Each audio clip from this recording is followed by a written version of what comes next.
Chapter 53. Silly and inexplicable things happened on the mountain every day, every moment.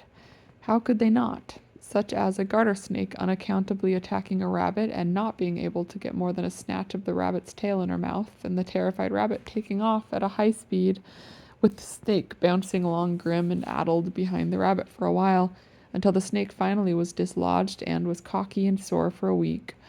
Or the day Cosmos was riding his bicycle headlong down a trail faster than fast, and he, no kidding, no exaggeration, ran over a wolverine dozing in the sun, even though biologists say with absolute conviction that there are no wolverines on the mountain. But by God, there is at least one, as Cosmos will tell you with absolute assurance. Or the time a guy was fishing in the Salmon River and snagged a trout by the dorsal fin and yanked up to dislodge the fish, but the fish stayed hooked and went flying past the fisherman's face and landed in a jay's nest, and was that jay ever surprised? Or the young osprey on the zigzag who dove on a glittering fish and ended up with an Elvis Presley action figure complete with rhinestone Las Vegas cape. Or the bear who smashed open a nest of honeybees who specialized in huckleberry nectar, and the bees conspired to retaliate, not with indiscriminate attacks on the general corpus of the bear, but with ferocious, concentrated attention in consecutive waves of 20 on the bear's testicles, which led to a bear with nuts the size of pumpkins. Or the time a troop of Girl Scouts were boating on Lost Lake as part of a weekend retreat, and just at dusk an enormous white sturgeon leapt out of the lake and crashed back with a crash so loud that the troop leader thought an Air Force jet must have broken the sonic barrier overhead, or somehow a whale had been planted in the lake unbeknownst to any and all. Or the Presbyterian Clown Convention that showed up one day at the lodge, every one of the clowns dressed head to toe in comic performance gear. Or the bow hunter who pursued a buck deer for hours and hours one day and finally got close enough to get a shot off, and suddenly a set of antlers came flying at him at such high speed that they impaled an inch deep in the tree he had providentially hidden behind. Or the time Miss Moss, walking along the river at dusk, found a tiny smoldering campfire, no bigger than $50, with a tiny frying pan the size of a dime next to it. Or the day that Maria found the perfect bed of moist clay in the woods, just the right consistency for molding birds, and she sat down and made 4 sparrows, and then she went to wash her hands in the creek, and when she looked back, 4 sparrows were taking flight from exactly the spot where she had left the 4 clay sparrows, and there was no clay to be seen where a moment ago there had been 4 clay sparrows.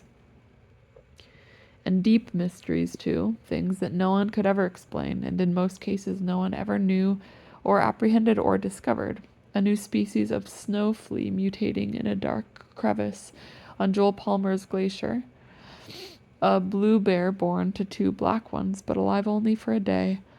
A place where trees and bushes and ferns decided to intertwine and make a small green cottage complete with walls and a roof and a door. A cave with the bones of a creature 8 feet tall inside. A pencil lost by Joel Palmer at 9,000 feet of elevation on the south side of the mountain, long ago encased in ice and snow, now some 20 feet beneath the surface, waiting to be found in the year 2109 by a young woman named Yvonne, who would be amazed that the pencil never wore out no matter how much she used it, as if it had patiently stored up words for 2 centuries, and much else, more than we could account, even if this book never ended and its pages and pulses went on forever, and it was the longest book in the history of the world. Even then, it couldn't catch more than scraps and shards of the uncountable stories on the mountain, of bird and beast, tree and thicket, fish and flea, biome and zygote. And this is not even to consider the ancient, slow stories of the rocks and their long argument with the lava inside the mountain, and the seething and roiling miles beneath the mountain, all the way to the innermost core of the sphere, which might be a story of metallic heat so intense that to perceive it would be your final act in this form, another mystery. And of course, there are many mountains on and in the mountain, says Mr. Douglas, sitting by the fire. It's not like there's one mountain. Why, East is a vast amalgam of ideas of mountains, and stories of mountains, and lies about mountains, and misperceptions and illusions about mountains. People always want the mountain to mean something. to be some kind of holy destination or refuge for revelation, but it's just a temporary upthrust, and soon enough it will be mud in the valley, and what was the valley will be 12,000 feet high, probably with shopping carts on the peak, frozen into the glaciers, if there still are glaciers then. That's the way of the world. What's up will be down, and etc. Think of the mountain as a wave that will soon enough crash to earth and be subsumed. It's just a real slow wave by our lights being made of stone, like the hearts of certain people I know who are making soup in the kitchen as we speak. He said this with a smile, but Dave saw that the smile had a jolt of pain in it. But before he could say anything, Miss Moss swept out of the kitchen and around the counter, and before Mr. Douglas's smile got all the way to startle, she was extending her hand to him and saying, "Richard, come with me." And he was up in a flash, and they were out the door hand in hand so quickly that her voice saying, "Dave, you are in charge for a couple of hours, thanks," had to wander back through the doorway to find Dave's ears. A moment later he stepped out on the porch to see if they were arguing or what, and there was neither sign nor hint of their presence, and just then a cavalcade of white vans filled with students pulled up, ravenous and singing, and he ran back to the kitchen.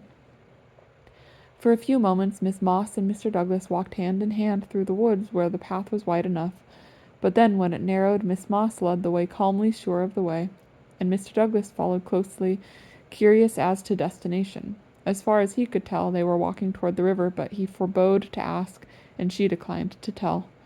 No words were offered or exchanged whatsoever on either part, and the only discussion extant was between a kingfisher, aggrieved, and a heron, dismissive. There was a hint of suggestion of fertilization by one tree to another, but Miss Moss and Mr. Douglas passed by too quickly to catch gentle inquiry or ready reply. At the river Miss Moss did not pause, but stepped into the tumbling, thigh-deep icy water without removing her shoes or socks, or pausing in any way to acknowledge or ameliorate the frigidity of the water, which not so long before had been snow. Upon reaching the middle of the river she turned and gestured firmly and inarguably to Mr. Douglas, and he too strode forward into the river without the slightest hesitation, although he was wearing his best woods boots, the ones he worked on relentlessly and almost daily with mink oil to achieve not only complete and inviolate waterproofing, but also a rare and astonishing suppleness for which he had often suggested to Miss Moss there ought to damn well be a word invented like simplicity or pliableness. But as he arrived in the middle of the river, praying quietly that he would not unaware, unbeknownst, step into a deeper hole, thus allowing the river to reach his reproductive parts and cause him to quail and utter high-pitched noises of dismay, she took him by the hand and led him to a massive boulder, upon which they climbed together, and on achievement of pinnacle stood facing each other, and she stepped forward and cupped her hands around his face, and kissed him long and soft and tender, and said, "I love you, Richard David Douglas. I want to wake up in the morning and find you in bed again, like a large hairy miracle. I want to talk to you every night over dinner. I want to make love to you and argue with you, and maybe have children. I want to be with you as long as we can before something or anything or death bears us away. I trust you and I love you and I don't want to lose you, because we don't have good words for how to be together. I am here and now on this rock in this river, asking you to be with me as deeply and truly and honestly and gently as you can possibly be, if you want to do that. I hate the word marry, but I love the idea hiding behind it. I hate the words marriage and wedding and commitment and joint tax return, but I want the thing under those words, and I want that thing with you, Richard David Douglas, and with no one else. So I won't say marry, but I ask you here and now if you want that thing too, with me." "Yes," he said, as clearly and crisply as if no one had ever said that word before, and it emerged fresh and amazed from his mouth like a new child being born. Yep, si, oui, hi. Richard? Han, Dio, Bala, Nam? Dickie, are you okay? Io, da, Yvette. I am trying to say yes in every language there is to cover all possible bases and eventualities. I'm going to say yes so many times and in so many ways there will never be a question henceforth about it. Bye. Killa Avunu. Avunu? That's from India, I think. Or Japan? No, Japanese is hi. Richard, how do you know all this? I've been studying to say yes for 2 years. In case the chance ever came up, I wanted to be ready. You are the strangest person I ever met. Merci, danke, grazie, arigato.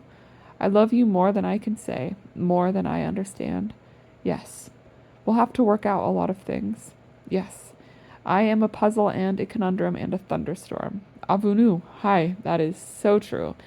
That is so. But you are no picnic either. You are a wilderness. You have a head like a rock. Ginny, he says, dropping all his masks so suddenly, so thoroughly it's a wonder they didn't bounce off the shoulder and plop into the river. Ginny, I want to see and hear you deeper than anyone else ever does, ever. I want to watch you grow and ache and deal with stuff and laugh and cry and nurse your sons and get old and lose your temper and laugh so hard you pee. Avunu, yes, I do. I say yes. Hi, let's go for it. Let's just promise to try like hell and work out the details and problems as we go.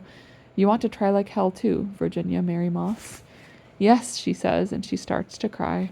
Hi.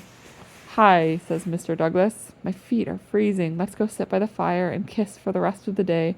Dave can take care of the store. Nice kid. Hi.